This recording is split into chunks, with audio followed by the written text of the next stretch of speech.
Wahoo Radio, Wahoo Radio,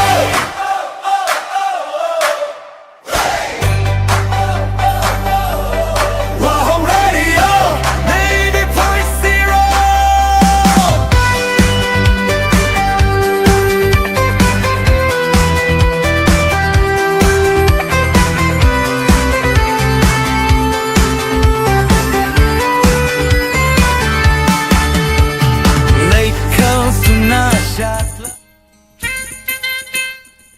Wahong radio tabiriba TV yengbiriba mayam pumnamak amuka hana pusparani laisromna taramna oksari uduna laksari message ta khanbirakpa isai gi thorom mayamna khanbirakpa isai sing mathang mathang lokhacherake adongi isai yaurakpra haibado yengminarasi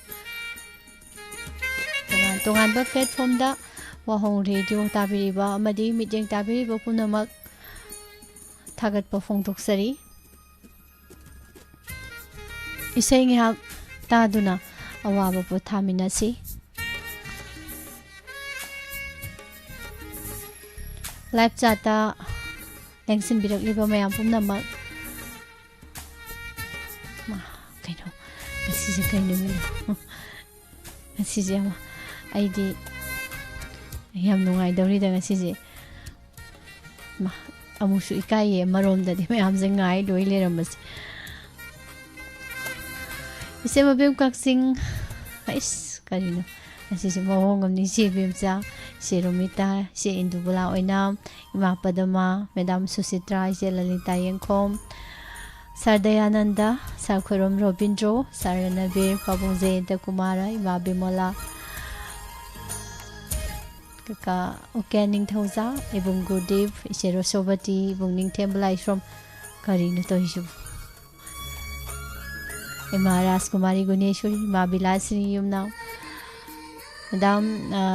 Sunita Yumnam Huidromdagi Taram Nong Sari Madam Musu Sarmani Hisnam Thagachari Ima Sobita Soibam Aduga Ishanupa Nelson Ishe Pramita Pia Hobism Taram Nong Sari isai jam ta lokhat loge ai ikai jam na si good afternoon leifam sekmaijin aikoi ani punna tamina jagadabani pusparani na sakpa kijaini aidi nungshigi maisa haiba isai do tajaningi soidana thabirau isai khanjarak liba nawas amadi yaima ka nawasi kaino irangani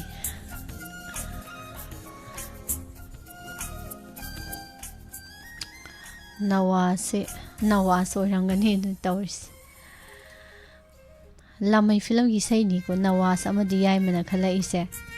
kalino ne sibo mi gi nupiza oibina khanjaga da bai isai sibo nawas ka yai magana khanjala isi Rajendro Okram ki mayekta Oken Amaksamna Sairang Paisai ni Uja Oken Amaksam ze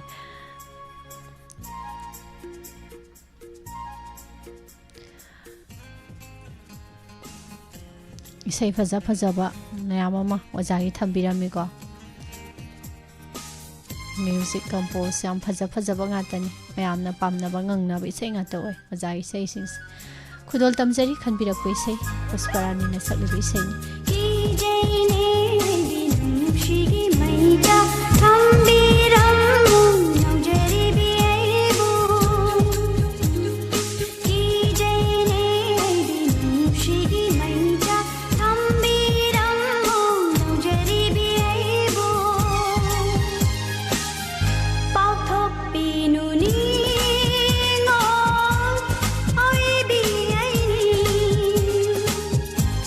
Lam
फरे अदुदी मिशुम बि मिनोक तो नोकरे है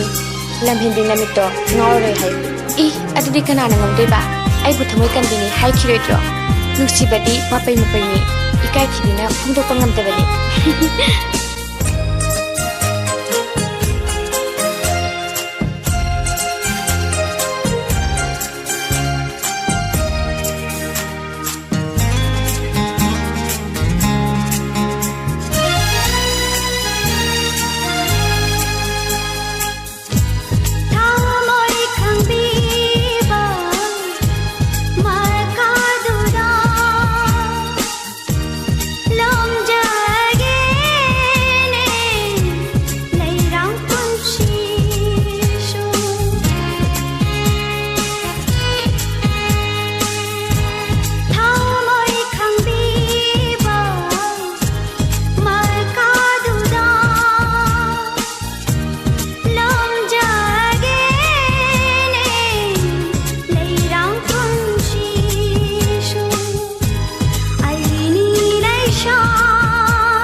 isai se yaamna aine yam pamjarakhiba tajarakhiba isai ni na hai ki hoji pho dum pami isai maya mamanda yam he hai basu go ikai boy hangoi boy tawe nushigi majakse khangdi am kise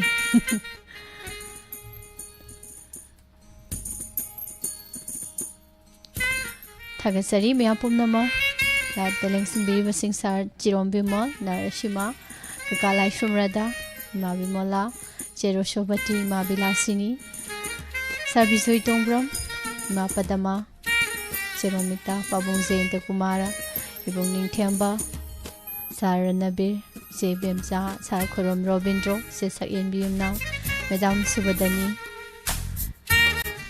pabung kunjabiyari laishrom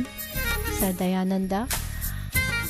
yam lengsin biri basing madam susitra sema bangkok sing ronaldo salam sarmani hesnam thagasari hana mayam pumnama madam sunita yumnam huidrom ibung anjan hojai ngakpa mayam pumnamak surabraina kaurise sitharamba yaramaba mayam marksida sithauri duni singa si dawram yaroi duis nene helen warang khuno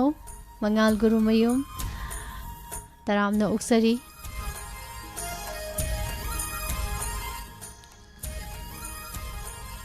imalatasna arke prameshwari luang nene aruni thagasari ne bidita kobukhaga hairabane cheromita laibiriba lengsinbiriba pabung egya sarakumar sarama taramna uksari ima sobita soibam ima kedabati konthausam palmai ima premita yum khaibam marjia ima raskumari guneshwari थागतचरी दुगा मोइगी सोम नाकंदा सार बिमल निंगोंबम इमा बिना सखी नाइना चे प्रमिता सार संजीत कोनसम गाइले कोनसम मला थागतचरी अदुगा इमा बुदिबती जिकैदौरिनो सोमदा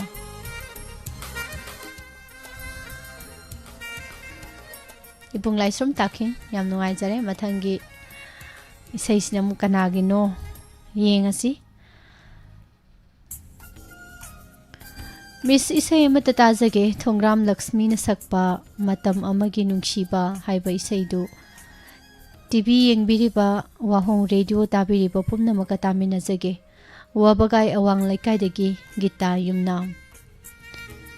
इसे गीता निनिसिदी मतम अमगी नुंगसीबा ओइरमाने इसैसी मतम अमगी नुंगसीबा निंगसिंगलगा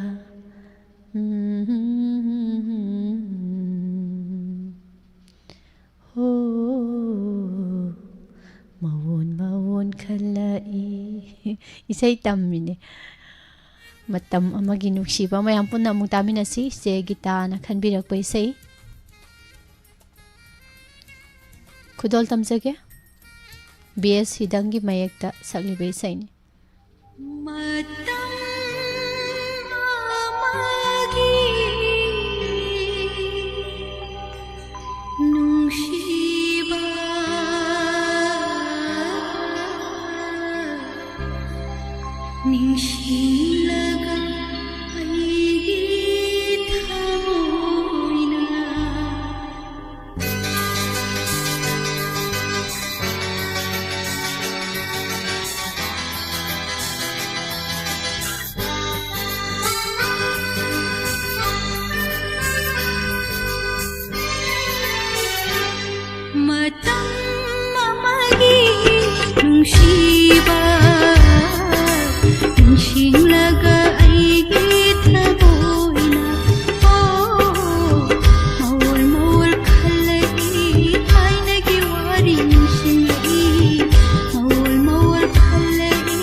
ꯅꯨꯡꯁꯤꯕ ꯀꯌꯥ ꯂꯩꯗꯨꯅꯁꯨ ꯄꯨꯟꯁꯤꯗ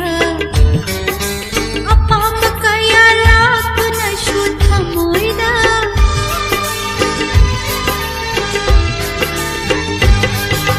ꯅꯨꯡꯁꯤꯕ ꯀꯌꯥ ꯂꯩꯗꯨꯅꯁꯨ ꯄꯨꯟꯁꯤꯗ ꯑꯄꯥꯝꯕ ꯀꯌꯥ ꯂꯥꯛꯇꯨꯅꯁꯨ ꯊꯃꯣꯏꯗ ꯄꯨꯟꯁꯤꯒꯤ ꯑꯍꯥꯟꯕ ꯃꯤꯀꯨꯞꯇ ꯅꯨꯡꯁꯤꯕ ꯇꯝꯕꯤꯕ ꯃꯍꯥꯛꯄꯨ ꯅꯤꯡꯉꯣꯜ ꯄꯨꯟꯁꯤꯅ ꯂꯩꯔꯤꯉꯩ ꯀꯥꯎꯕ ꯉꯝꯂꯣꯏ ꯀꯩꯗꯧꯅꯨ ꯃꯋꯜ ꯃꯋꯜ ꯈꯜꯂꯛꯏ ꯊꯥꯏꯅꯒꯤ ꯋꯥꯔꯤ ꯅꯤꯡꯁꯤꯡꯂꯛꯏ ꯃꯋꯜ ꯃꯋꯜ ꯈꯜꯂꯛꯏ ꯊꯥꯏꯅꯒꯤ ꯋꯥꯔꯤ ꯅꯤꯡꯁꯤꯡꯂꯛꯏ ꯃꯇꯝ ꯑꯃꯒꯤ ꯅꯨꯡꯁꯤꯕ ꯅꯤꯡꯁꯤꯡꯂꯒ ꯑꯩꯒꯤ ꯊꯃꯣꯏꯅ ꯃꯋꯜ ꯃꯋꯜ ꯈꯜꯂꯛꯏ ꯊꯥꯏꯅꯒꯤ ꯋꯥꯔꯤ ꯅꯤꯡꯁꯤꯡꯂꯛꯏ ꯃꯋꯜ ꯃꯋꯜ ꯈꯜꯂꯛꯏ ꯊꯥꯏꯅꯒꯤ ꯋꯥꯔꯤ ꯅꯤꯡꯁꯤꯡꯂꯛꯏ ꯃꯇꯝ ꯑꯃꯒꯤ ꯅꯨꯡꯁꯤꯕ ꯅꯤꯡꯁꯤꯡꯂꯒ ꯑꯩꯒꯤ ꯊꯃꯣꯏꯅ ꯅꯤꯡꯁꯤꯡꯂꯒ ꯑꯩꯒꯤ ꯊꯃꯣꯏꯅ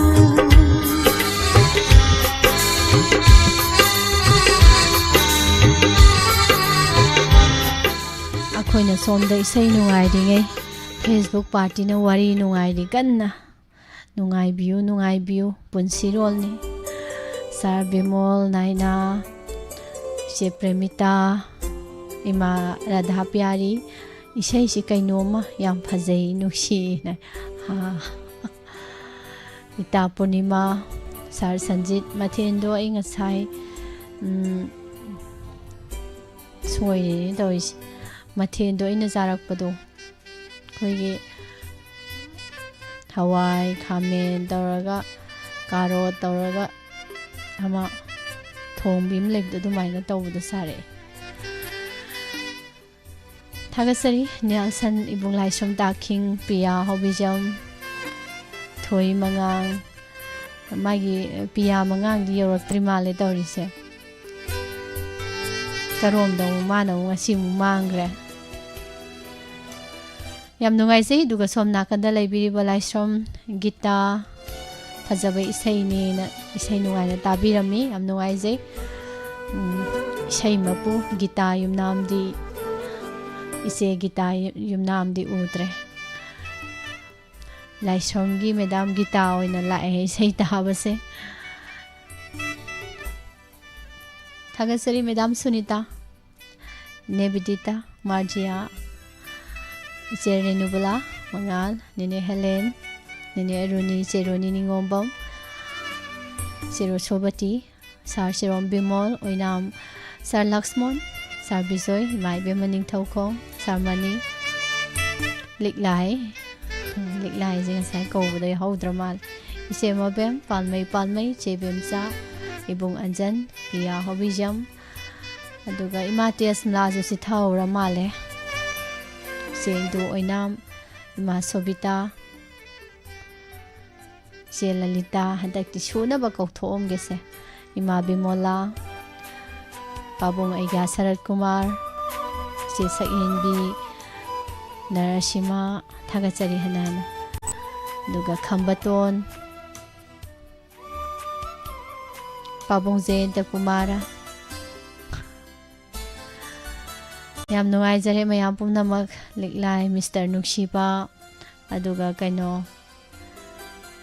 ꯍꯔꯁ ꯏꯕꯨꯡ ꯍꯦꯝꯕ ꯃꯣꯏꯔꯥꯡꯊꯦꯝ ꯊꯥꯒꯠꯆꯔꯤ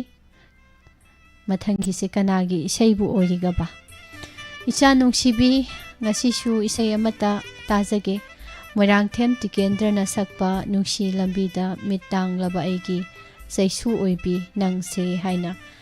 ꯁꯩꯍꯧꯕ ꯏꯁꯩꯗꯣ ꯏꯆꯥꯁꯨ ꯌꯥꯎꯅ ꯃꯌꯥꯝ ꯄꯨꯟꯅ ꯇꯥꯃꯤꯟꯅꯁꯤ ꯁꯣꯏꯗꯅ ꯊꯥꯕꯤꯔꯛꯎꯀꯣ ꯏꯆꯥ ꯅꯨꯡꯁꯤꯕꯤ ꯏꯁꯩ ꯈꯟꯖꯔꯛꯂꯤꯕ ꯑꯩ ꯄ꯭ꯔꯦꯃꯤꯇꯥ ꯌꯨꯝꯈꯥꯏꯕꯝ ꯃꯣꯏꯔꯥꯡ ꯅꯨꯡꯁꯤ ꯂꯝꯕꯤꯗ ꯃꯤꯠ ꯇꯥꯡꯂꯕ ꯑꯩꯅꯤꯒ ꯍꯥꯏꯔꯛꯇꯧ ꯃꯥꯜꯂꯨꯔꯦ ꯑꯗꯨꯒꯗꯤ ꯅꯨꯡꯁꯤ ꯂꯝꯕꯤꯗ ꯃꯤꯠ ꯇꯥꯡꯂꯕ ꯑꯩꯒꯤ ꯆꯩꯁꯨ ꯑꯣꯏꯔꯤꯕꯤ ꯅꯪꯁꯦ ꯍꯥꯏꯔꯤ ꯏꯁꯩ ꯃꯌꯦꯛꯁꯦ ꯀꯩꯅꯣꯝꯅꯤꯀꯣ ꯃꯇꯝ ꯑꯃꯒꯤ ꯂꯣꯏꯅ ꯅꯤꯡꯁꯤꯡꯕ ꯂꯣꯏꯈ꯭ꯔꯀꯥꯟꯗ ꯍꯧꯖꯤꯛꯅ ꯑꯃꯨꯛ ꯑꯩꯒꯤ ꯅꯥꯛꯇ ꯂꯩꯔꯤꯕꯁꯤꯡꯗꯨ ꯑꯃꯨꯛ ꯅꯨꯡꯁꯤꯅ ꯈꯟꯖꯕ ꯊꯝꯖꯕ ꯌꯥꯕ ꯏꯁꯩꯁꯦ ꯇꯥꯃꯤꯟꯅꯕꯗꯀꯣ ꯅꯤꯡꯊꯧ ꯈꯣꯡꯖꯝ ꯃꯦꯗꯥꯁꯤꯅ ꯁꯩꯔꯦꯡꯕ ꯏꯁꯩ ꯃꯣꯏꯔꯥꯡꯊꯦꯝ ꯇꯤꯀꯦꯜꯅ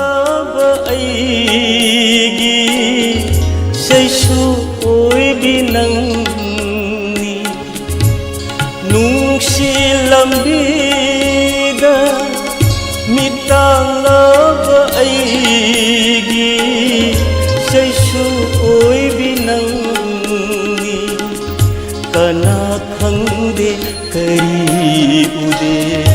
नाहकन पम्बैनी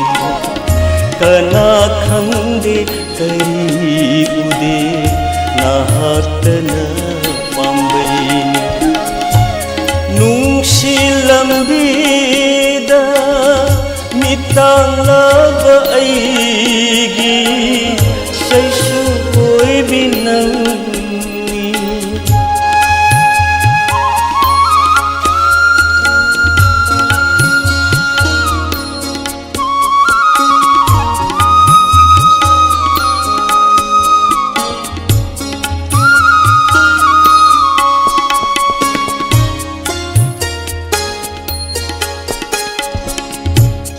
जमा भूमि हौरुदे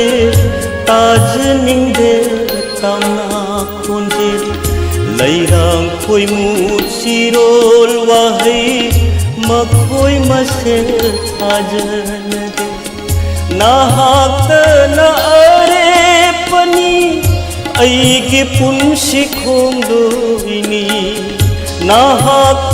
न अरे पनी ऐगी पुंसी खोंदोइनी कना खंदे करी उदे नाहकन पम्बैनी कना खंदे करी उदे नाहकन पम्बैनी नुंशी लंबीदा मितांगलब ऐगी सैसु भी नंगी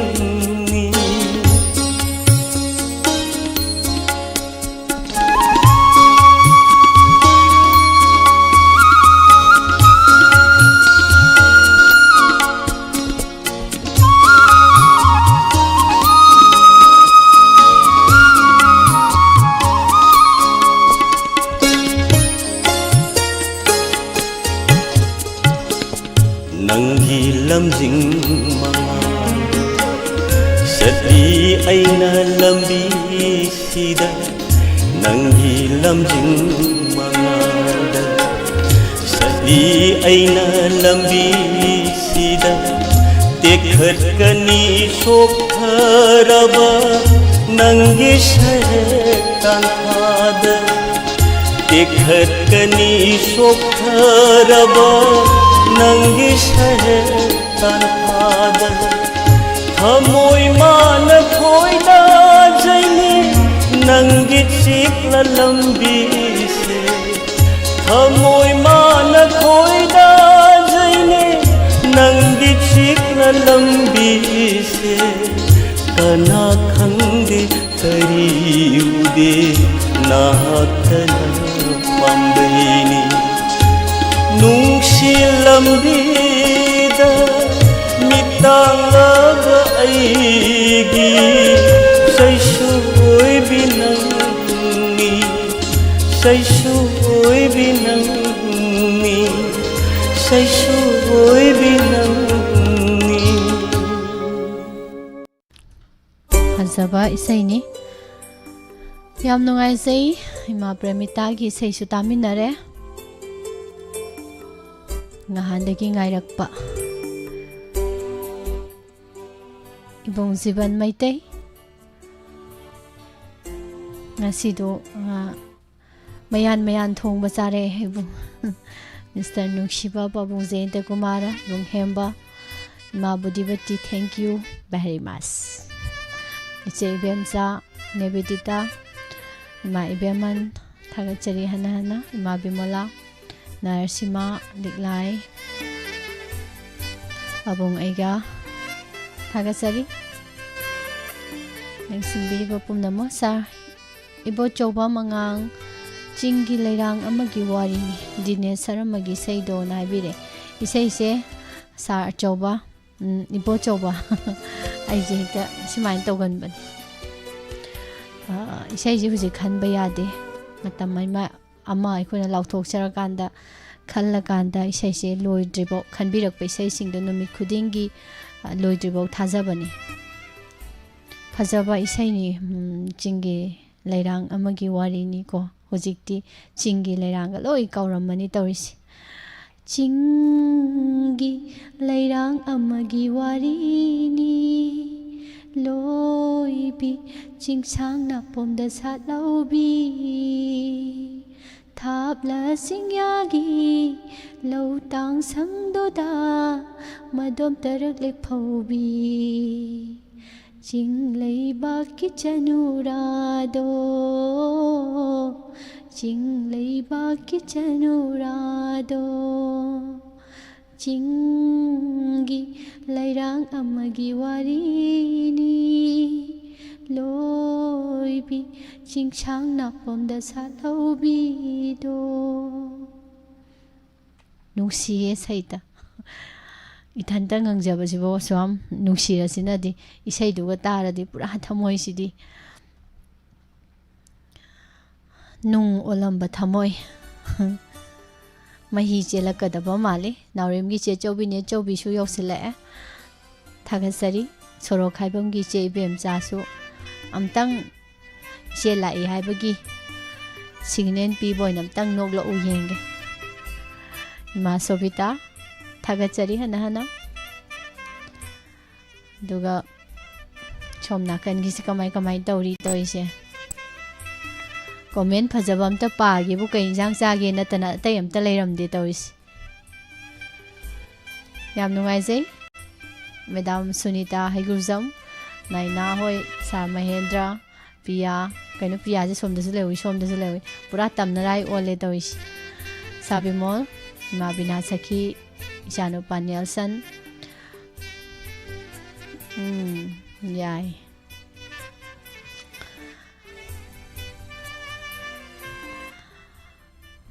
Ima Okram Jamini Good afternoon Mathangi saying Siko Kanagi Nodo Ise Nukshibi say Mata Khanjage Aseng Ba Iral film Dagi Saisakpi Loizing Kombina Sakpa Pothaba Haitraba Haina Sehobi Saidu Tazage Isai Khanjarak Liba Ai Ukong Sang Mayai Lekaidagi Rosni Morang Temne Tabining Bakar Hapsage Mama Thoibi Baba Roman Jejenita Tomthin Nganba Macho Bi Bembem Bacho Ningthem Duga Maya Jam Ne Thoinu Ne Nursing Amadi Ise Nukshibiga Mayamga Puna Taminazage Jamen Joy Maharaja Yaraga Dina Nainubina Haijarisi Tabiyu Yai Pare Naibi Hais Sidi Rosni Sidi Kano Tauba Yani Sidi Wari Lirik Tibazat Mina Yani Aiga Yam Pamebo Kamai Doni Inau Bima Inai Nubina Harak Pisay Mayam Tarasiko Losing Kombina Sakpa Pothaba Haitaba Hayuna Seho we say a makak Tamina Sin Haide Som Dagi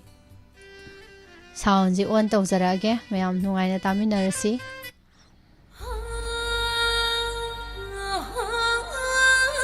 Say Siki SS Subadanigi Mayekta Nanau Sagol Magna Tawai Happy Racing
नुंशितनी खांबिनी मैत्रें अराबा यावंगौनी पुंशी खोंचतकी हिंबगी थाजबा थामनफम नोंगोलदा थोगीबा कोरोगुम लौरबा लाइजेगी मतवोगुम नंतना हीगिदे थवाइनी चिक्नबा लैतना कच्चरगे लैजबा पुंबा नुंशिना कादा चिक्नबा लैतना कच्चरगे लैजबा पुंबा नुंशिना कादा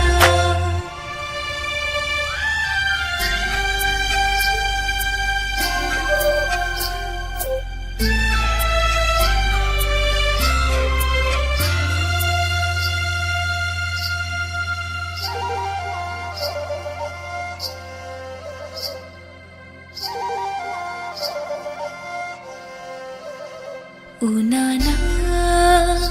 lengbagum lengliwa punshi khongchati warini leinamgum ishakti udraso nanakta ashum leini Laba khom nangi marona semlak pau jaogi marumda tai bang na pothafam oi vagum hinjage ne na hakka punchi se chikla laitana kacharage naijaba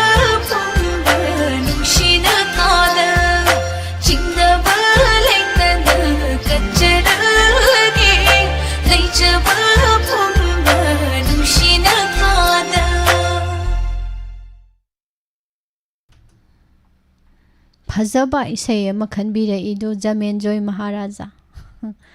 ननाई नुबी रोशनी Morang थेमना फजगरे फजगरे थागसरी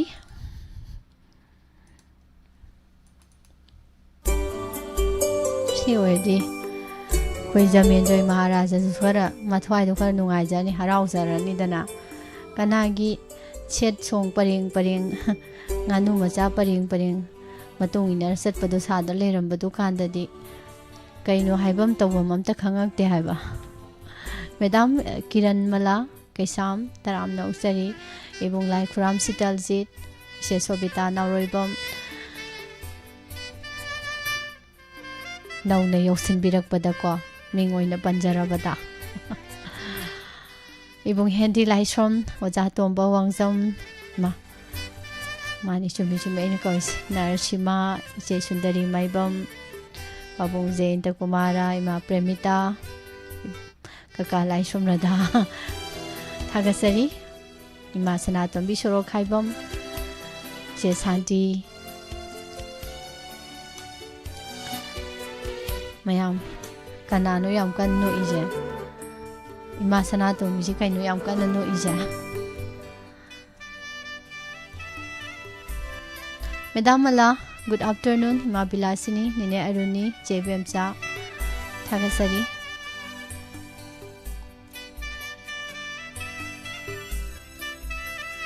Moy asomna kamay tawri.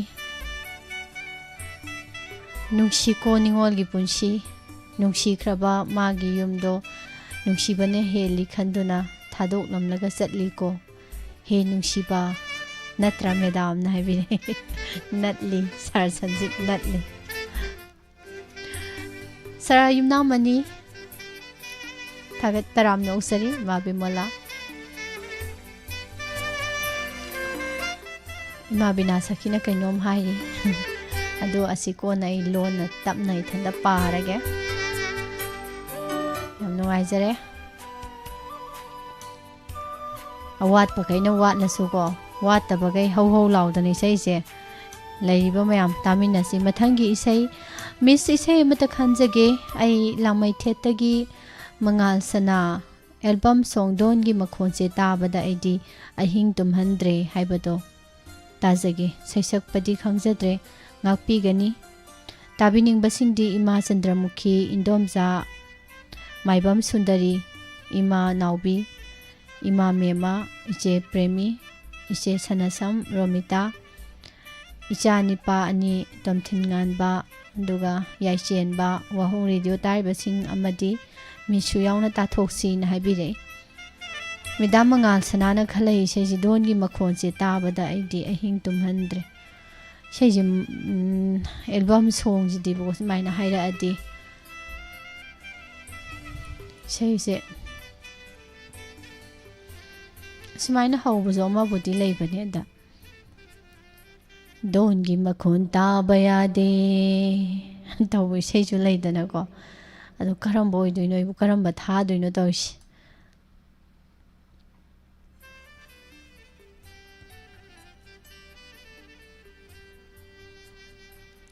ꯑꯃ ꯑꯩꯈꯣꯏꯒꯤ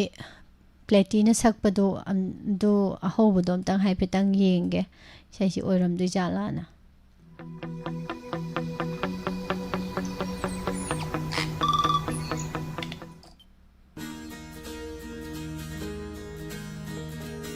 ꯑꯃꯔꯖꯤꯠ ꯂꯧꯔꯦꯝꯕꯝꯒ ꯁꯛꯄꯀꯣ ꯄ꯭ꯂꯦꯇꯤ ꯂꯩꯊꯥꯡꯕꯝꯒ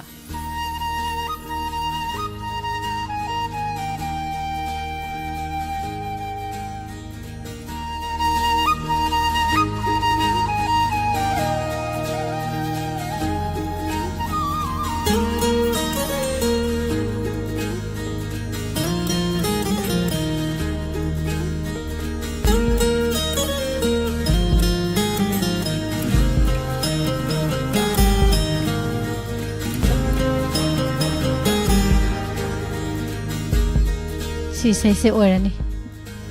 ꯃꯌꯥꯝ ꯇꯥꯃꯤꯟꯅꯔꯁꯤ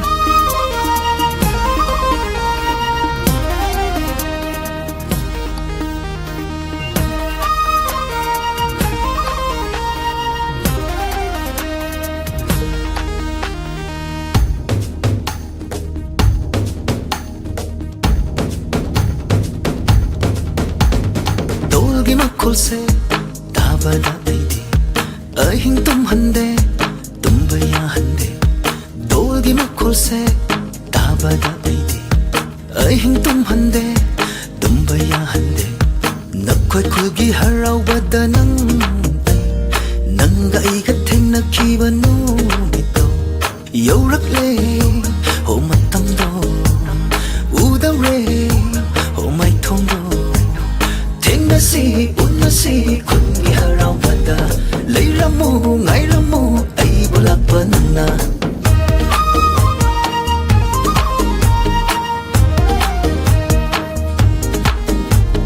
yenjeningba nungshi maithong buta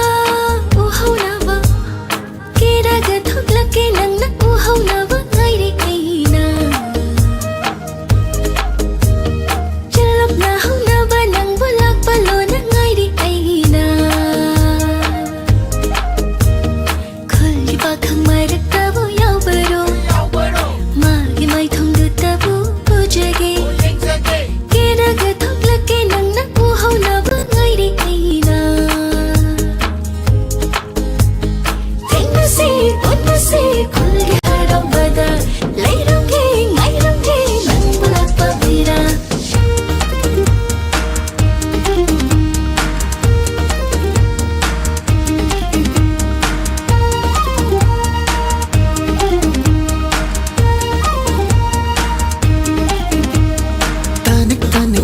khonjeldo taraga aina nungai jai pamtak suktak nungsi mai tho uraga aina penjaba tangna phangba tanja semadi nangmo tibi ukhidri hiding pang hai hikta hai ai ginakta hikta yawaga urakta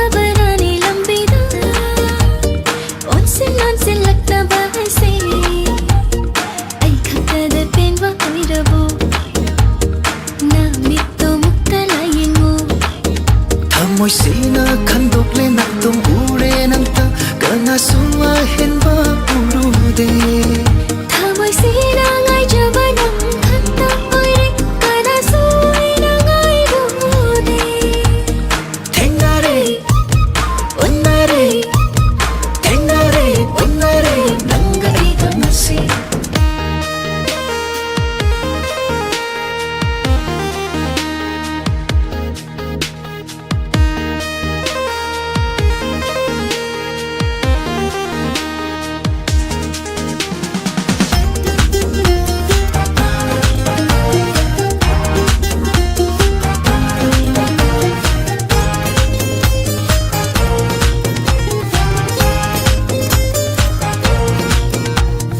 ꯈꯨꯗꯣꯜ ꯑꯃꯇꯪ ꯄꯤꯖꯅꯤꯡꯗꯨꯅ ꯑꯩꯅ ꯆꯩꯃꯥꯗ ꯑꯃꯨꯛꯇꯪ ꯂꯥꯛꯆꯕꯁꯤꯗ ꯃꯥꯏꯊꯣꯡ ꯃꯣꯃꯣꯟꯅ ꯅꯣꯛꯐꯦꯠ ꯇꯧꯔꯒ ꯎꯕꯤꯈꯤꯕꯗꯨ ꯑꯩꯅ ꯄꯥꯝꯖꯕ ꯅꯤꯡꯉꯣꯜ ꯊꯃꯣꯏꯅ ꯄꯦꯟꯖꯍꯧꯒꯦ ꯑꯃꯨꯛ ꯂꯥꯛꯄꯁꯨ ꯉꯥꯏꯖꯔꯝꯒꯦ ꯌꯥꯔꯦ ꯋꯥꯍꯩꯗꯨꯅ ꯄꯦꯟꯖꯔꯦꯗꯣ ꯊꯃꯣꯏ ꯃꯊꯛ ꯃꯈꯥ ꯄꯦꯟꯖꯈꯔꯦ ꯅꯨꯡꯁꯤꯃꯜꯂꯦ ꯄꯨꯡꯄꯦꯟ ꯄꯦꯜꯂꯕ ꯋꯥꯍꯩꯁꯦ ꯇꯥꯔꯤꯉꯩ ꯌꯨꯝꯗ ꯍꯜꯍꯧꯔꯒꯦ ꯃꯄꯣꯛ ꯈꯨꯗꯤꯡꯃꯛꯇ ꯅꯥꯅꯛꯇꯗ ꯂꯥꯛꯄ ꯉꯝꯖꯒꯦ ꯌꯥꯔꯦ ꯋꯥꯍꯩꯗꯨꯅ ꯄꯦꯟꯖꯔꯦꯗꯣ ꯄꯦꯟꯖꯈꯔꯦ ꯅꯨꯡꯁꯤꯃꯜꯂꯦ ꯅꯨꯡꯁꯤꯃꯜꯂꯦ ꯅꯨꯡꯁꯤꯃꯜꯂꯦ ꯅꯨꯡꯁꯤꯃꯜꯂꯦ Das kamdawi album song khanbagidi title ama leibako nungsimanle hai sumaina koina magi title du da oina koina isai se koigi library da tawba kanda isai ahoba doina haptaba asai title doina dum hapani na bako koina haye isai ma khalakpa kanda sai search tawbase isai ahoba paring dudi kawgredana ko aduga title du made dum akoina album da kaida uba kana sum ningsingaga lehowi aduduna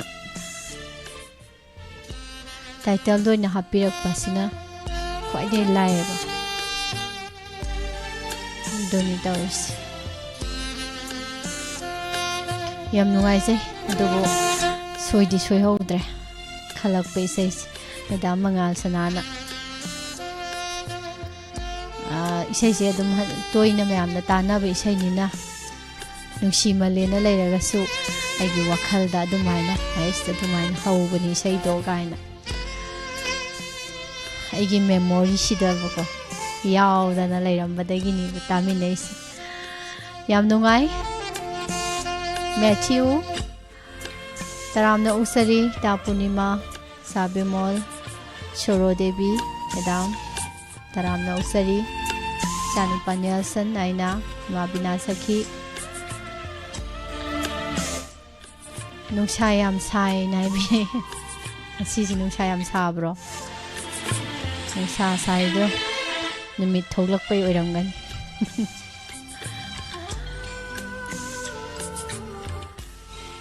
nungsa sadradi nong chuge mu hairakani aduna warsu wana khangase nong amuk taradi loi thumani lause kara pali mayam pumna mahana thagasari sat pabadu matam se khitang lawi hekta dunan mawa hengbam subita sadayananda pabung aigya Sia Salata ibung Hendi Liklay Ma Sobita Narshima Ima Padama Thagasari Hana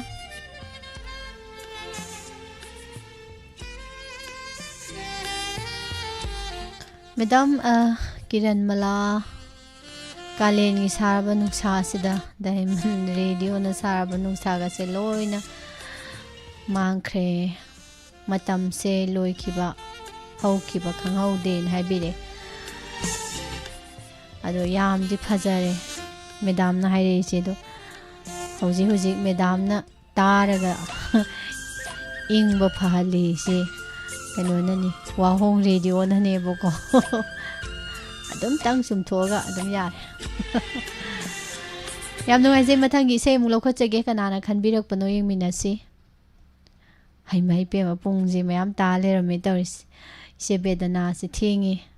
पाबुंग गंदा लायनजम पाबुंग हेक्ता कौसले इमा ma'am चौबी से कैदौरे ngasiदी हौजिकता लाक्पा माली से सोबिता नौरोइबम दुगा good morning miss Pushpa पुंग 12:20 खलक पे इसैनी good morning हाइरेइसी करिनो तौरिसे आइबोम लक्नबिरिबा काउरगे film की Ranbir थौनाना सकपा काउरगे खनख्रबा हाइना सेहोबै सैदु ताजगे live ता लेबिरिबा पुमनमका miss का पुना तामिनसी आई सकहिनबी युमनाम त्रोंगलाउबी मखा लेकाय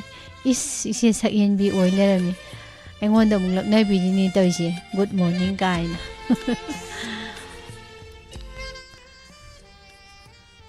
मी धोन की मखोन ताबगी वखन कन्ना नुंगारी काजिदा काउरगे फिल्म की तौसलइसे याम हाइनिंगदे ताथोसे म्याम काउरगे खनख्राबा आइगी ना निंगसिंगलरोइ खनख्राबा मागी वाखल काउबा ngamdana काउगे न होतनरसु सुया यादबजानी तौरिस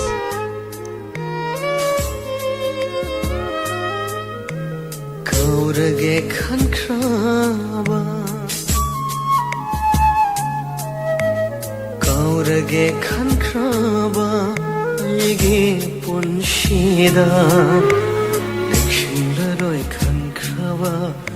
नंगी वारे काउरगे खनख्राबा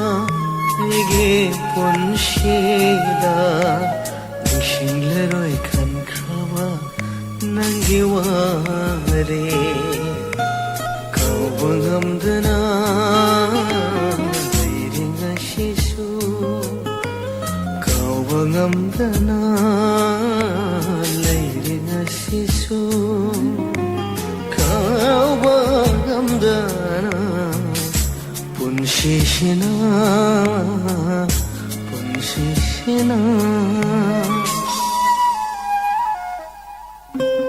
काउरगे खनख्राबा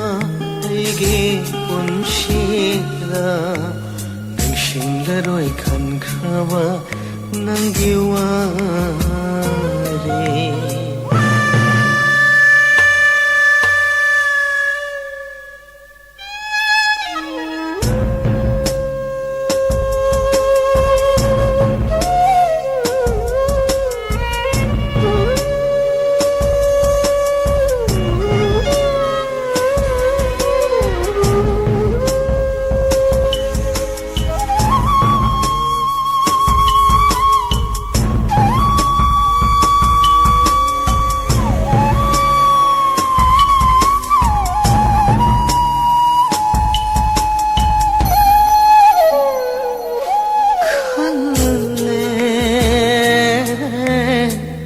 Kaplaroi nangi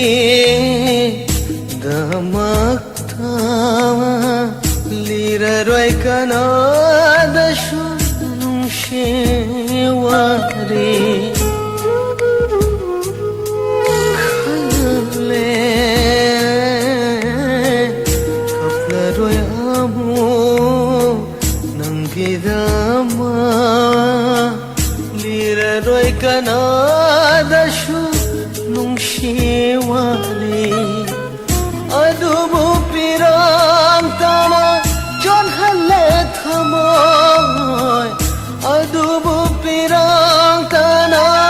jon halle thamoy khangba ngamdraba aingoda kaurage khankraba आइगे पुन्सिदा निंसिंलरोय खानख्रावा नंगी वारी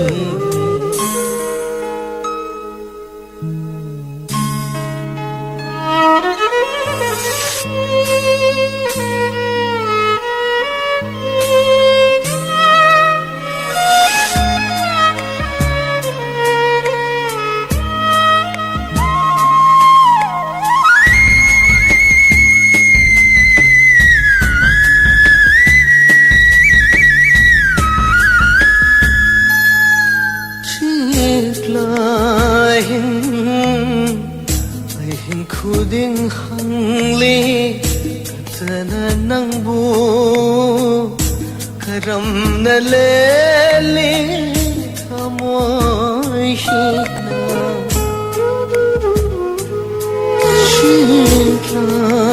ahin khuding hangli katana nangbu karam na leli Shina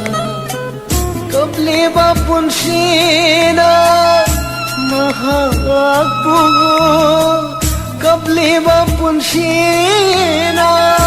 Mahakbu Ningshin lai Kari gumbada Kaurage khankrawa aigi punsida ningshinlaroi khankhrawa nangi wari ningshinlaroi khankhrawa nangi wari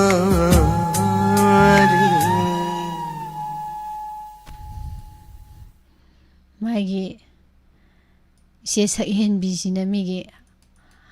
hat ka helabani tawis hat kai ri hai tawis Oh, kana ge hat kai ri no ish ibung lai sam takinga se hat kai re hai ri ne tawis imara da pyari yam phajai nuai tabada isai se tabada sengbani khalloi khanna hena nising hale matam sida maita na wai khraba matam da kawgan hai hai ai di kamai tau ni sidi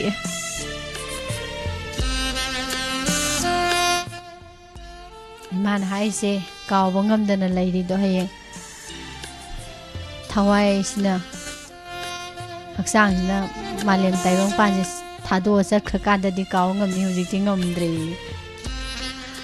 mayam gyan ta bra imara de apyari na hai sa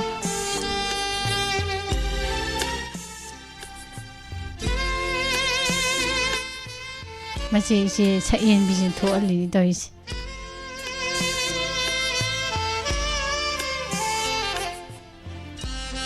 Mai pe ma sa sanjit or mani sor hon ba lep ki ge tawi hai ni to hi bo. Nungai ta ba paw nga ta ni jamin joy maharaja handa kisidi. Kamai taw ni sidi.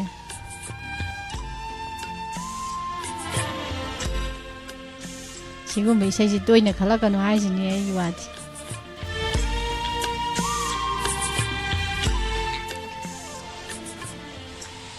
Comment ga kano yamun ne yengzala roi dai akoi Facebook akoi gi YouTube ki di mayam je thamoi loin kanna ramane amta kaptra ba kainom taw nok pu nok le ram kappa dila dana thamoi loi kan ramane nene helen di kap le ram taw sor hondo mayam sor hondo ima Rosmani Yandrembam che Supriya Khangembam ibung jiten thousam thagasari nena seroni ga kari ningsingak tano kapisina tawisina loi rehe Sir Philip Mangang taram no sari mathangi sei prap hek lo khatsalage sidi bera ka to Sani say mata khanjage nabung Gobin Khuman isai gi ahobana menglaba thabal gi mangalda film lakhidara yening tha Pushparani हुईद्रोमना सकपनी इसै असि ननमना यामना पामजबनी सोबिता इलाइस थोइबिचा इस यादेको मीगिदी मनम लैबनिना मीगिदी मोय canoe लैबनिना मी कैनोगी पामजबा गाउजबा इसैगा खलैजु उरेदना इबुंग Gobain खुमनगी इनमना पामजबा इसैजे ma'am तारसिको फजबा इसैनी नचिन थी हाइनी फजख्रबा मिंगलबा थागी मंगालदा तौबा इसैजे मखा समदररोइगे आई ओजित कुमार एलांगबम की मेकता अनंत सलाइना थवाई हापीबा लाखिद्रा यनिंग था फिल्म दगी पुष्परानी ने सकीबे इसैनी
इसै पामजबगा खनबीदना ताहल्ली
ꯄꯤꯌꯔ ꯀꯥꯡꯕꯨ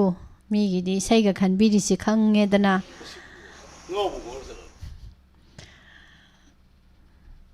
ꯑꯩꯈꯣꯏꯒꯤ ꯋꯥꯗꯤꯅꯦ ꯅꯨꯡꯁꯤꯅꯒꯦ ꯍꯥꯏꯔꯗꯤꯕꯨꯀꯣ सिगुम्बा कांदा नुसिना वाइजनी मी थागसरी इबुंग गोबिन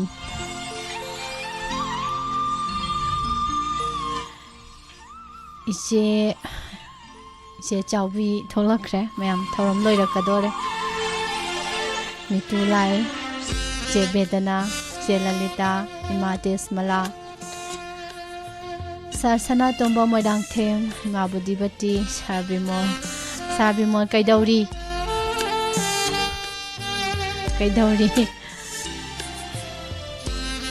खरगर पुथोकपिरउ मयाम मरकता मयाम मिरक तिनबगी नुंगाइबा अमसु लै अदगी हिरम खुदिंगमक्ता का हेंजिल्ला कांदनिगो असोइबा अमांग लोइ लाइसे अदुना खरगरदी पुथोकपिरउ हाइसनि मिस कई हाइनो मिस मीगिदी तौरिसे उरेदना इशैगा खल्लदना इकाइदबा तौगनो अइंगोंदा ओंजलक्पै वान आइगिदी कयम खल्लुनो आइ ngहान हाइग्रेदना आइगिदी फरक याम ताइबा आइगिदी उपाय मकना थीरी हुजी अदुना आइगिदी तम ngamde उपाय दो लेत्रदीबको कनो तौदोइनेबा उपाय मा फंगगदीबको यादोइनेबा आइदि मोइगी मामतोक मयाइदा तपना चटपदो अदो सुंगाव ngamjaroy अरोइबा इसै कनागिनो येंगसे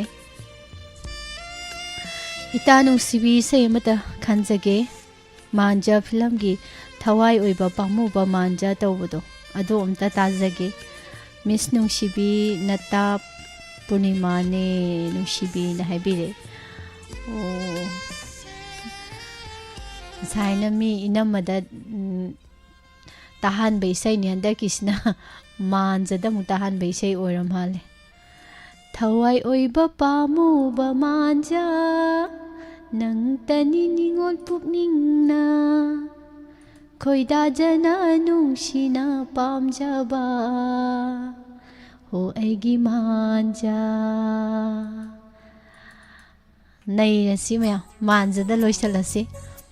अफाव अमदि आर के नंदेश्वरी सदानंद पुनबगी खोंजेलदा ब्रजेंद्र वाहेंग चाना सैरेंबा अमदि गोपीना सैरांबा मांजा फिल्म की टाइटल सॉन्ग तामिनरसी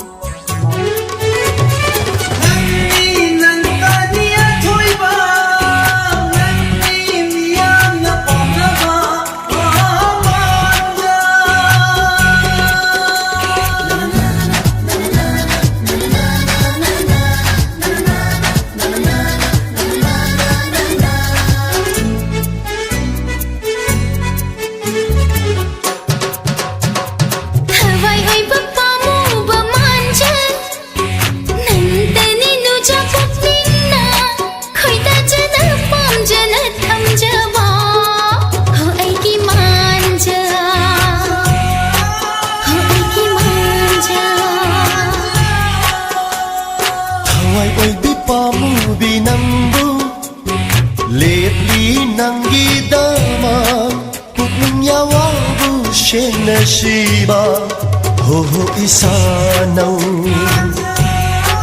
हो इसानौ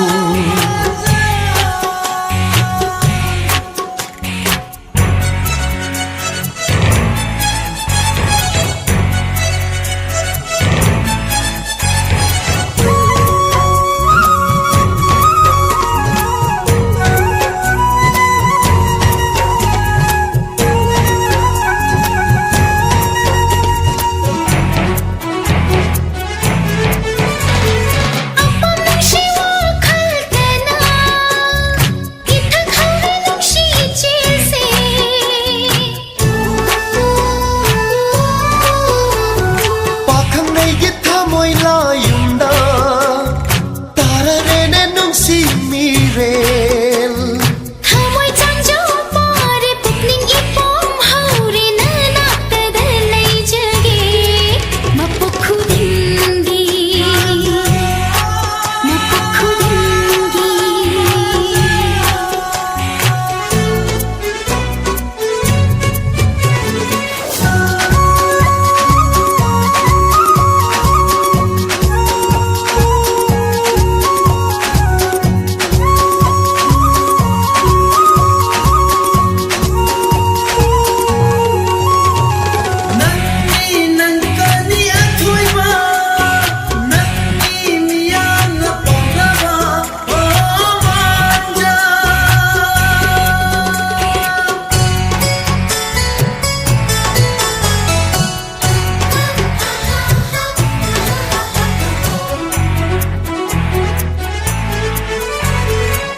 ꯅꯨꯡꯁꯤꯒꯤ ꯐꯝꯕꯥꯛꯊꯛꯁꯤꯗ ꯁꯥꯃꯤꯟꯅꯁꯤ ꯖꯒꯣꯏ ꯍꯔꯥꯎꯅ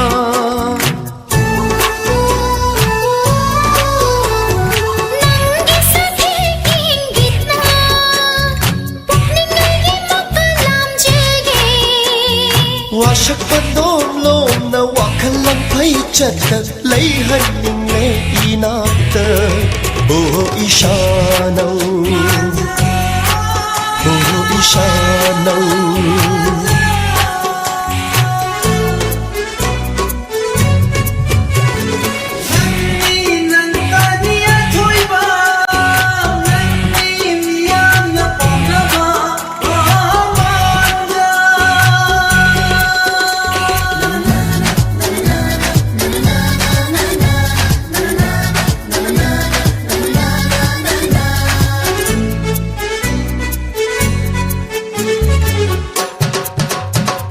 ꯊꯋꯥꯏ ꯑꯣꯏꯕ ꯄꯥꯝꯃꯨꯕ ꯃꯥꯟꯖꯜ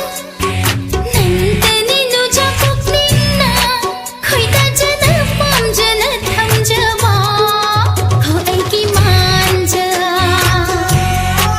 ꯍꯣ ꯑꯩꯒꯤ ꯃꯥꯟꯖꯜ ꯊꯋꯥꯏ ꯑꯣꯏꯕꯤ ꯄꯥꯝꯃꯨꯕꯤ ꯅꯪꯗꯨ ꯂꯦꯞꯂꯤ ꯅꯪꯒꯤꯗꯃꯛ ꯄꯨꯛꯅꯤꯡ ꯌꯥꯋꯥꯕꯨ ꯁꯦꯡꯅꯁꯤꯕ Oh 이샤나우 Oh 이샤나우 ꯍꯣ ꯑꯩꯒꯤ ꯃꯥꯟꯖꯜ ꯊꯥꯒꯠꯆꯔꯤ ꯃꯥ ꯊꯝꯕꯥꯜ ꯇꯣꯝꯕꯤ ꯂꯣꯏꯇꯣꯡꯕꯝ ꯍꯣ ꯑꯩꯒꯤ ꯂꯣꯏꯁꯤꯜꯂꯛꯄꯗ ꯊꯦꯡꯅꯔꯦ ꯅꯦꯅꯦ ꯍꯦꯂꯦꯟ ꯁꯥꯔ ꯖꯤꯝꯄꯨ ꯅꯣꯡꯃꯥꯏꯊꯦꯝ ꯏꯃꯥ ꯔꯥꯖꯀꯨꯃꯥꯔꯤ ꯒꯨꯅꯦꯁꯣꯔꯤ ꯄꯥꯕꯨꯡ ꯗꯦꯕꯖꯤꯠ ꯔꯦꯗꯤꯑꯣ ꯁꯧꯋꯦꯅ ꯍꯥꯏ ꯑꯗꯣ ꯔꯦꯗꯤꯑꯣꯁꯤ ꯄꯥꯕꯨꯡ ꯅꯣꯡꯁꯤꯡ ꯍꯦꯛ ꯀꯩꯅꯣ ꯇꯧꯔꯗꯤ ꯑꯃꯨꯛ ꯇꯧꯕ ꯌꯥꯎꯏ ꯑꯗꯣ ꯃꯥꯏꯀꯩ ꯈꯤꯇꯪ ꯑꯣꯟꯊꯣꯛ ꯑꯣꯟꯖꯤꯟ ꯁꯤꯒꯅꯦꯜ ꯈꯔ ꯌꯦꯡꯕꯤꯌꯨ ꯃꯤꯁꯇꯔ ꯅꯨꯡꯁꯤꯕ ꯃꯤꯁ ꯑꯩꯒꯤꯗꯤ ꯄꯨꯊꯣꯛꯅꯕ ꯂꯩꯇꯦꯅ ꯍꯥꯏ ꯍꯩꯁ ꯊꯤꯖꯜꯂꯣ ꯑꯗꯨꯗꯤ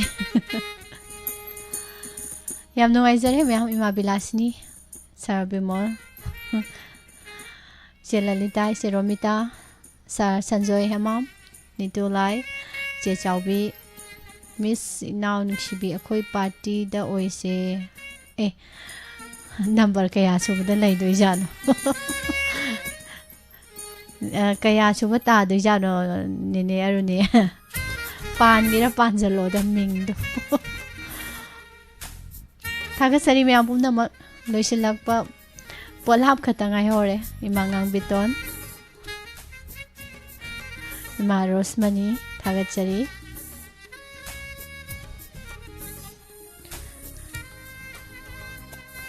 ꯃꯣꯏ ꯁꯣꯝ ꯅꯥꯀꯟꯗ ꯀꯔꯤꯅꯣ ꯏꯇꯥ ꯄꯨꯔꯅꯤꯃꯥ ꯉꯥꯏꯈꯣꯗ ꯑꯩ ꯑꯃꯨꯛ ꯅꯣꯡꯅꯤꯡꯉꯛꯀꯗꯣꯔꯦ ꯂꯨꯍꯣꯡꯕꯗꯣ ꯌꯥꯝ ꯄꯜꯂꯛꯀꯅꯨ ꯑꯩꯈꯣꯏ ꯃꯥꯟꯖꯗꯨꯅ ꯃꯥꯝꯇꯣꯞ ꯃꯌꯥꯏꯗꯨꯗ ꯈꯤꯟꯗꯅ ꯐꯝꯗ ꯂꯩꯕꯗꯣ ꯑꯩ ꯎꯕ ꯀꯥꯟꯗꯅꯦ ꯑꯩ ꯌꯥꯝ ꯀꯟꯅ ꯅꯣꯛꯀꯅꯤ ꯑꯗꯨꯅ ꯂꯨꯍꯣꯡꯕ ꯀꯥꯏꯒꯅꯤ ꯄ꯭ꯔꯣꯒ꯭ꯔꯥꯝ ꯂꯣꯏꯁꯤꯜꯂꯛꯄꯒꯤ ꯏꯁꯩ ꯍꯥꯏꯐꯝ ꯈꯪꯗꯦ ꯑꯣꯖꯥ ꯁꯨꯔꯦꯟꯒꯤ ꯑꯗꯨꯝꯇꯪ ꯁꯛꯄꯤꯔꯛꯑꯣ ꯑꯗꯨꯅ ꯐꯗꯣꯏꯔꯥ ꯍꯣꯔꯦꯟ ꯃꯇꯦꯛ ꯑꯃ ꯍꯥꯞꯆꯤꯜꯂꯛꯑꯒꯦ ꯏꯕꯨꯡ ꯂꯥꯏꯁ꯭ꯔꯝ ꯇꯥꯀꯤꯡ ꯊꯥꯒꯠꯆꯔꯤ ꯂꯣꯏꯁꯤꯜꯂꯛꯄ ꯀꯣꯃꯦꯟꯁꯨ ꯌꯥꯝ ꯁꯥꯡꯉꯤ ꯑꯟꯖꯂꯤ ꯊꯥꯒꯠꯆꯔꯤ ꯂꯥꯏꯔꯕꯅ ꯃꯅꯥ ꯃꯁꯤꯡ ꯆꯥꯕꯅ ꯂꯩꯇꯕꯒꯤꯅꯤ ꯍꯥꯏꯅꯅꯤ ꯏꯅꯥꯛ ꯈꯨꯟꯕꯅ ꯃꯅꯥ ꯃꯁꯤꯡ ꯆꯥꯕꯅ ꯃꯁꯥ ꯐꯅꯕꯅꯤ ꯍꯥꯏꯅꯅꯤ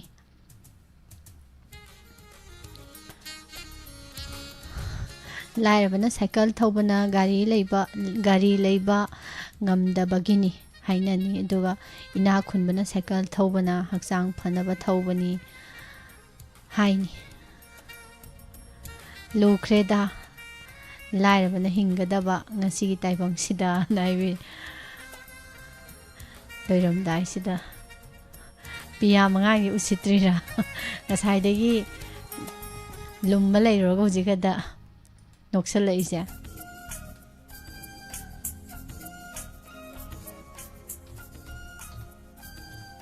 What hap tausalage ma'am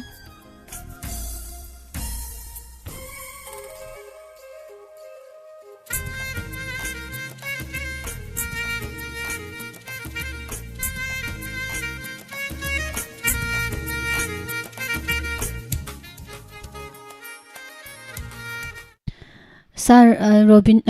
ngapin Sir Robin dong si uzu di panju panthogre wahong radio da ngaw ba se chin da lai tong ba jani tois Sir Sanjit na harak pe se da Suren gi se yi matem tang sum hai breng jarak pha breng ak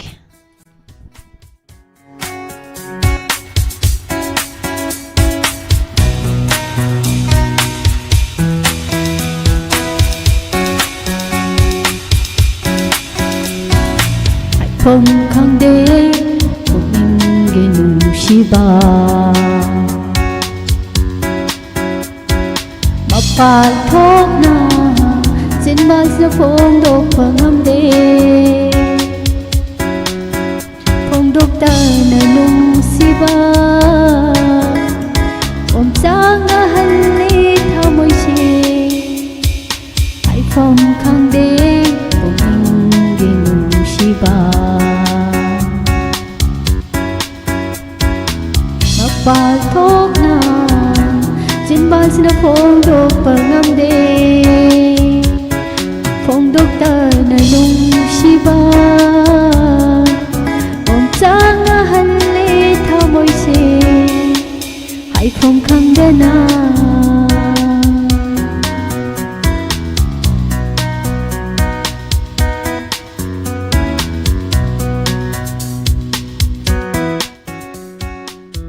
Thagasari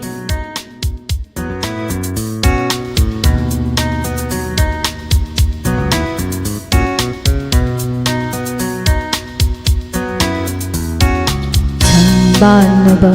siroi ki chim sangda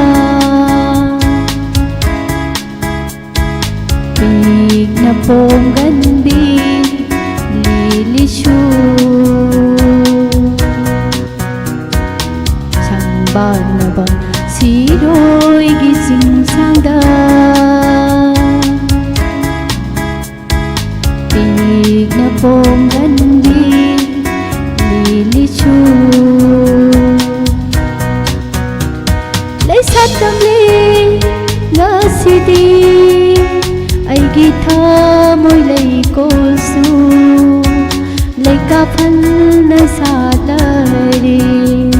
ai ghi tha môi lấy cô su lấy cả phân nơi xa đời hãy phong khang đế cô kinh ghi nụ si ba mà bài thuốc na xin ba sẽ phong độc bằng âm đế phong độc ta nơi nung si ba ôm trang na hành lê thao môi si hãy phong khang đế na xoay đã tiền xin là ghé nô mà tăng sao đã lôi bốc sắc sắc ghé à tô pa mà tăng à xí kêu anh na mayam da dedicate tawba isay ni Paul Hapse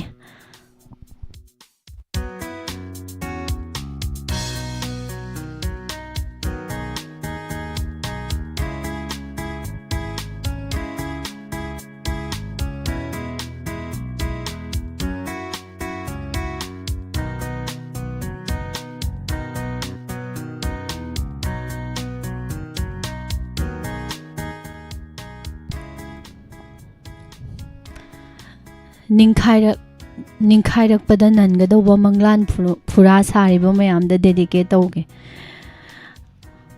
Ningkhai pada nangadawba manglan phura sagat piganu hai sini aigi wadi ko aduna isai si aina dedicate tawra ise maram khangbiyu mayam tariba singna phajaba isai ni mayam kudol tamjarake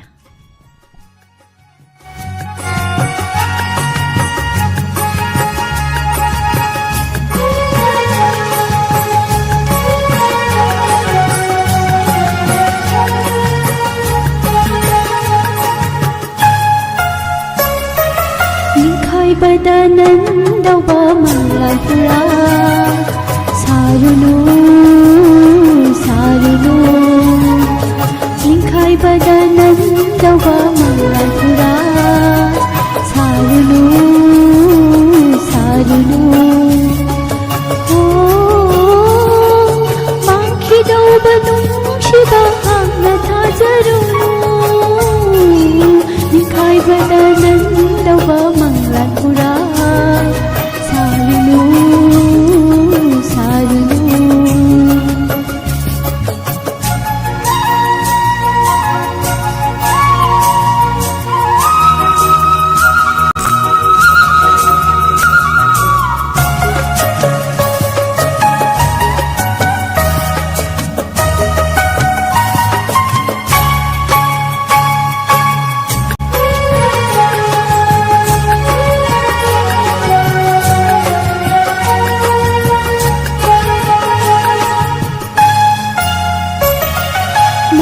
Taro'y kalamba Nusi ipagsanggaw para ba Nikup ang makang Dunalay kang labong Onkido Matang kong luyin Ang hiririda Bukjipik pangununo Kanada Hangsin na magina Dalay ni Machim na among matang natang Ari padu Bawari tunggiwa sukang bangambe Nikai badanan daw ba mga pula Saruno, saruno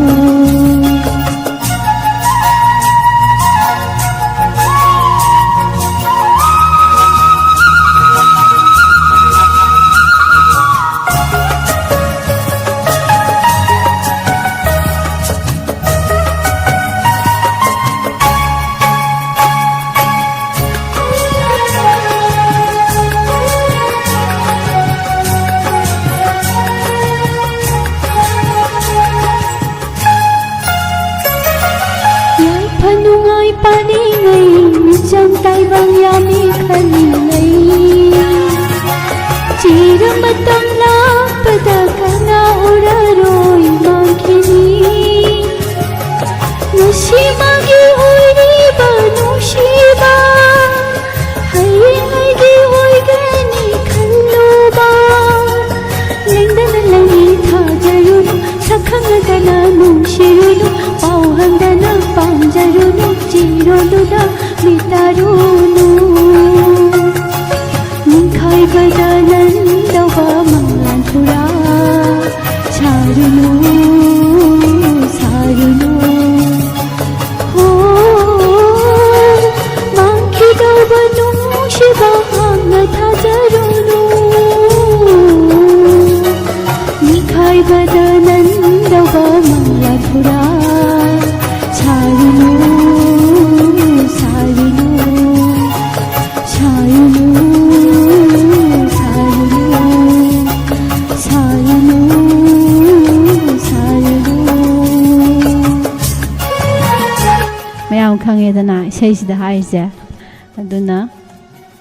ꯅꯤꯡꯈꯥꯏꯔꯒ ꯅꯜꯂꯒ ꯈ꯭ꯋꯥꯡ ꯇꯦꯛꯀꯗꯕ ꯃꯪꯂꯥꯟ ꯐꯨꯔꯥꯗꯤ ꯁꯥꯒꯠꯂꯣꯏꯁꯤ ꯁꯥꯟꯅꯔꯣꯏꯁꯤ ꯁꯤ ꯈꯛꯇ 이점 점나 로이슬락부스다 하이제게 다같이 명 ngasi기디 로이슬라시고 이세이지 야막드레 누밋 노머니니 훔니 시기 만ungda 이세이 칸바 야라니 렘호리베 이세이 싱제 가나 가나기노 하ꯌꯦꯡ ꯑꯃꯨꯛ ꯍꯌꯦꯡꯒꯤ ꯃꯊꯪꯗ ꯃꯐꯝꯁꯤꯗ ꯃꯌꯥꯝꯒ ꯂꯣꯏꯅꯅ ꯑꯃꯨꯛ ꯏꯁꯩ ꯇꯥꯃꯤꯟꯅꯔꯁꯤ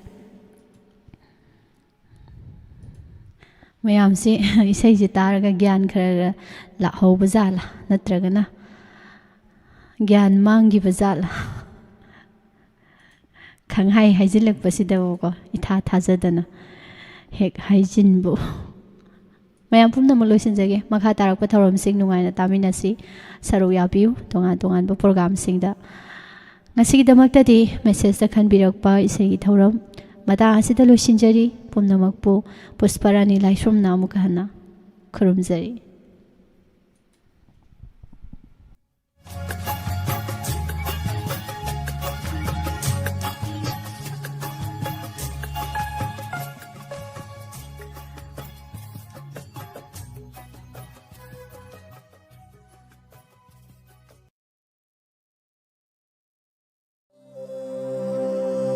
ꯑꯄꯣꯛꯄ ꯈꯨꯔꯨꯝꯕ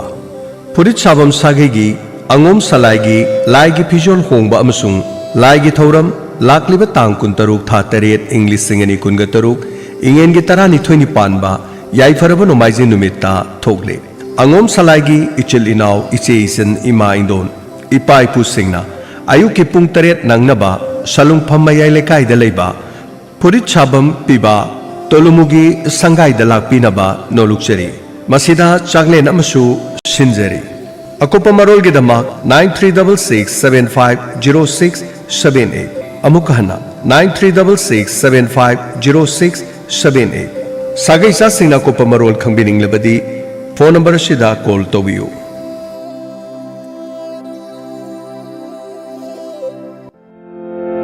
ꯏꯃꯣꯏꯅꯨ ꯒꯦꯁꯠ ꯍꯥꯎꯁ ꯃꯅꯤꯄꯨꯔꯗꯒꯤ ꯒꯨꯋꯥꯍꯥꯇꯤꯗ ꯑꯅꯥ ꯂꯥꯌꯦꯡꯁꯤꯡꯒꯤ ꯂꯥꯛꯄ ꯃꯇꯝꯗ Apollo hospital GNRC B Barua Cancer Institute Rahman Downtown Loinena Pratiksa Hospital gi IVF tawbiribasinggi oina khudongchaba pizari hariba hospital asida guideline tawnanabagi maitai masasu leijagani Imoinu Guest House ki starting price asi rupa 438 dagi hauraga lupa 1,200 phauba nomagi oina leijai hariba ase non AC AC TV Wi-Fi self cooking parking space 24 power backup ki khudong saba pizari thagi leibana price asi 1,15,000 dagi haujagani room gi makhalsu double amadi single da oijagani washroom kitchen attached oijagani AC non AC leijai airport gi lauba thinba amasung tourist singi maitai driver leijagani amasung self drive ki oina gari macha achaubu waibagi khudong sabasu leijari mafamna 6 Mile VIP Road near Market Diamond House Amana near Pratiksa Hospital VIP Road Borbari Advance booking natraga akupa marol khangbining bisingna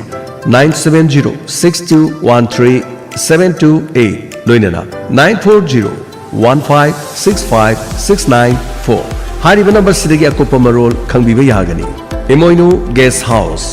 Diamond House second floor flat number 1026 Mile VIP Road Guwahati Assam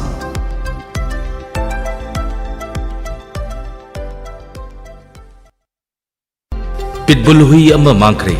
haukiba July gi tang 19 leibap upat numit ki numidang pung 8 taba matamdagi thokibadagi hanjilaktre kanagumana thengnabiba amadi yumda sangbirak